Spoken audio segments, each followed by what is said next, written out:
I'm going to tell you something that most people don't want to hear, but I'm going to say it anyway because somebody has to. You're broke. Not because you don't make enough money, not because the economy is rigged against you, not because you didn't get lucky. You're broke because you keep buying stupid things that are keeping you poor. And before you click away because the truth hurts, let me tell you something. I built my fortune by understanding one fundamental principle that separates the wealthy from everyone else. Rich people buy assets. Poor people buy liabilities and think they're assets. It's that simple and it's that brutal. Now I know what you're thinking. Here comes another rich guy telling me I can't have a cup of coffee. Wrong. This isn't about coffee. This is about 5 specific categories of purchases that are absolutely destroying your financial future. And I'm going to break them down for you right now. But first, I need you to do something. If you're serious about building wealth, if you're tired of living paycheck to paycheck, if you want to actually retire one day instead of working until you drop dead, then hit that subscribe button right now. Join this community. We're building something here, a group of people who understand that money is a tool, not a toy. Let me start with the first thing you need to stop buying immediately. Brand new cars. Oh, this one makes people angry, but I don't care. Buying a new car is one of the dumbest financial decisions you can make. And I'm going to prove it to you with simple math. The second you drive that car off the lot, it loses 20 to 30% of its value. Gone, evaporated. You just lit thousands of dollars on fire for the privilege of having that new car smell. Within the first year, you're down 30%. By year 3, you've lost 50% of what you paid. You're not buying transportation. You're buying depreciation wrapped in sheet metal.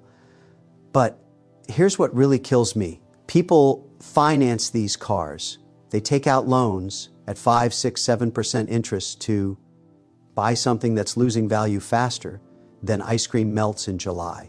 You're paying interest on an asset that's depreciating. That's financial suicide. And don't even get me started on the people who lease. Leasing is the absolute worst. You're renting a depreciating asset, which means at the end of the lease, you have nothing, zero equity. You gave the dealership thousands of dollars for the privilege of borrowing their car. Congratulations, you just made the dealership owner rich while you stayed broke. Now, I can already hear the excuses, but Kevin, I need a reliable car. I have kids. I need to get to work. Of course you do. Buy a 3-year-old certified pre-owned car. Let somebody else take the depreciation hit. You get a reliable vehicle, often still under warranty for half the price. That's called being smart with your money. That's what rich people do. We don't care about impressing the neighbors. We care about building wealth. You know what I did when I was building my first company? I drove a beat-up old car that barely ran. Did it hurt my ego? Maybe a little. Did it hurt my bank account? Not at all. And that's the difference. Poor people spend money to look rich. Rich people spend money to get richer. Which one do you want to be? Because you can't be both. The car you drive says nothing about your wealth. The balance in your investment account, that tells the real story. And every dollar you waste on a new car is a dollar that's not growing in the stock market, not earning dividends, not compounding into your future. This is where people make their first critical mistake. And it sets the tone for every other bad financial decision they make. They prioritize looking successful over being successful.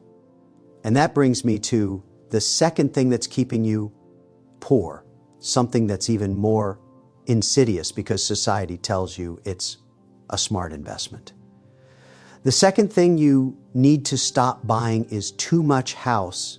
Now, this is going to upset a lot of people because we've been fed this lie for generations that your home is your biggest asset. Wrong. Your home is your biggest liability. Let me explain something to you. An asset puts money in your pocket. A liability takes money out of your pocket. Your house, the one you live in, takes money out of your pocket every single month. Mortgage payment, property taxes, insurance, maintenance, utilities, landscaping, repairs.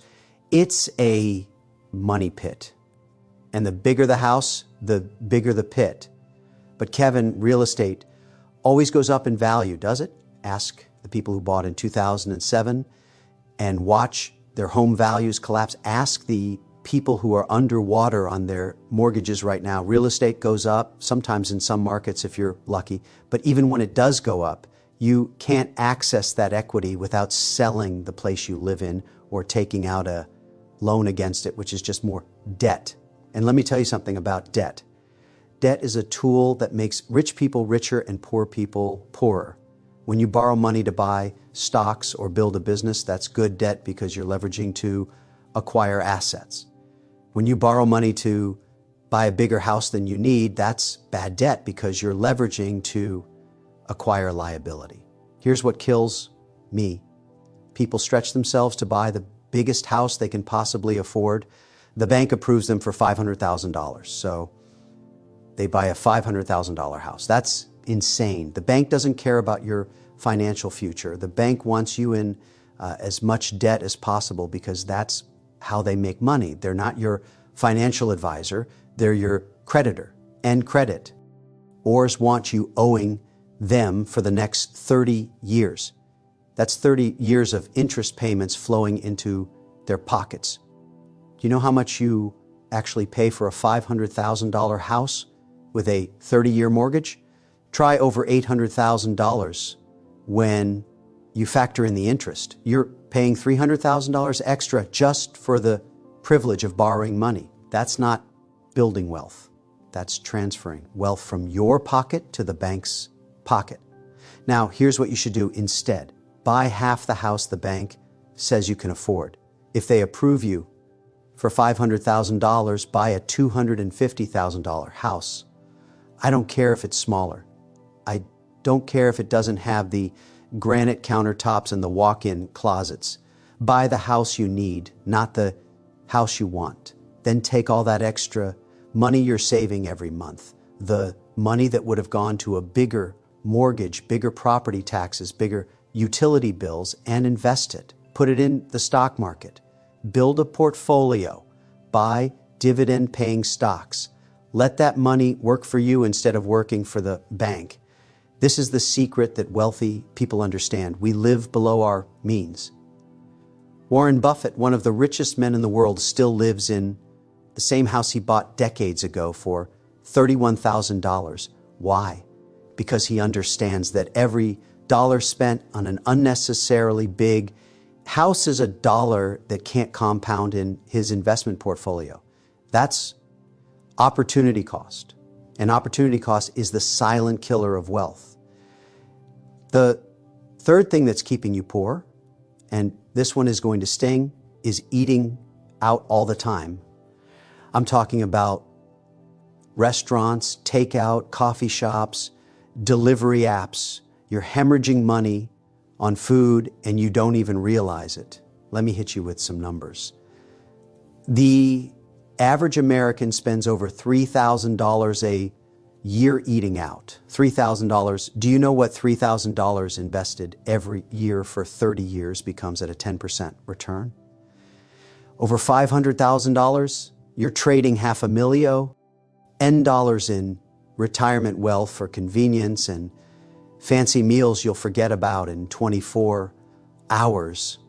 But it's worse than that because most people aren't just spending $3,000. They're spending $5,000, $6,000, $7,000 a year. Morning coffee, lunch at work, dinner because you're too tired to cook, weekend brunches, date nights. It adds up faster than you think. And here's the part that really bothers me. People tell me they don't have money to invest, and then I watch them spend $15 on a salad for lunch. You have the money. You're just spending it on things that disappear instead of things that grow. Now, I'm not saying never eat out. I'm saying be strategic about it. Cook at home most of the time. Meal prep on Sundays. Pack your lunch. Make your coffee at home. These aren't sacrifices. These are smart financial decisions. And when you do eat out, make it special. Make it count. Don't waste money on mediocre chain restaurants because you're too lazy to cook. That's not living well. That's being financially irresponsible. Rich people understand the value of a dollar. Poor people think small expenses don't matter, but small expenses become massive expenses over time. and massive expenses destroy wealth. The fourth thing destroying your financial future is clothes and accessories you don't need. And I'm not just talking about designer handbags and luxury watches, although those are absolute wealth killers. I'm talking about the constant need to update your wardrobe every season, to have the latest sneakers, to buy clothes you wear once and forget about. Your closet is probably full of things you bought, wore a few times, and now they just sit there, taking up space. That's not a wardrobe, that's a museum of bad financial decisions. Here's the truth about clothes. Nobody cares what you're wearing as much as you think they do. Nobody's keeping track of whether you wore the same shirt this week. And the people who are judging you based on your clothes, those aren't people whose opinions should matter to you anyway. You know what impresses me? A fat investment portfolio, a growing net worth financial independence, not 1,000 pair of shoes that'll be out of style in 6 months. But this goes deeper than just clothes. This is about the mentality of consumption. We live in a society that tells you buying things will make you happy.